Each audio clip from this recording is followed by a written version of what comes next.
ಮಧುರ ಮಕ್ಕಳೇ, ಈ ಪ್ರಪಂಚವು ಸ್ಮಶಾನವಾಗುವುದಿದೆ. ಆದ್ದರಿಂದ ಇದರೊಂದಿಗೆ ಮನಸ್ಸನ್ನಿಡಬೇಡಿ. ಪರಿಸ್ಥಾನವನ್ನು ನೆನಪು ಮಾಡಿ. ಪ್ರಶ್ನೆ: ನೀವು ಬಡ ಮಕ್ಕಳಂತಹ ಅದೃಷ್ಟವಂತರು ಪ್ರಪಂಚದಲ್ಲಿ ಯಾರೂ ಇಲ್ಲ, ಏಕೆ?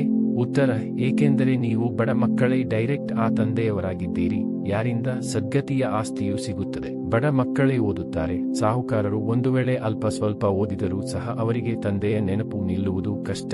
ನಿಮಗಂತೂ ತಂದೆಯ ವಿನಃ ಮತ್ತೇನು ನೆನಪಿಗೆ ಬರುವುದಿಲ್ಲ. ಆದ್ದರಿಂದ ನೀವು ಎಲ್ಲರಿಗಿಂತ ಅದೃಷ್ಟವಂತರಾಗಿದ್ದೀರಿ. ಗೀತೆ: ಹೃದಯದ ಆಸರೆ ತುಂಡಾಗದಿರಲಿ. ಧಾರಣೆಗಾಗಿ ಮುಖ್ಯ ಸಾರ: 1. ಸ್ವಯಂ ರಿಫ್ರೆಶ್ ಆಗಿದ್ದು ಅನ್ಯರನ್ನು ರಿಫ್ರೆಶ್ ಮಾಡಲು ತಂದೆ ಮತ್ತು ಆಸ್ತಿಯ ನೆನಪಿನಲ್ಲಿರಬೇಕು ಮತ್ತು ಎಲ್ಲರಿಗೂ ನೆನಪು ತರಿಸಬೇಕಾಗಿದೆ. 2. ಈ ಹಳೆಯ ಪ್ರಪಂಚದೊಂದಿಗೆ, ಈ ಸ್ಮಶಾನದೊಂದಿಗೆ ಮನಸ್ಸನ್ನಿಡಬಾರದು. ಶಾಂತಿಧಾಮ ಸುಖಧಾಮವನ್ನು ನೆನಪು ಮಾಡಬೇಕಾಗಿದೆ. ಸ್ವಯಂವನ್ನು ದೇವತೆಯಾಗಲು ಯೋಗ್ಯರನ್ನಾಗಿ ಮಾಡಿಕೊಳ್ಳಬೇಕಾಗಿದೆ. ವರದಾನ: ಈಶ್ವರೀಯ ಅಧಿಕಾರದ ಮೂಲಕ ಸಂಕಲ್ಪ ಅಥವಾ ಬುದ್ಧಿಯನ್ನು ಆದೇಶದನುಸಾರ ನಡೆಸುವಂತಹ ಮಾಸ್ಟರ್ ಸರ್ವಶಕ್ತಿವಂತ ಭವ.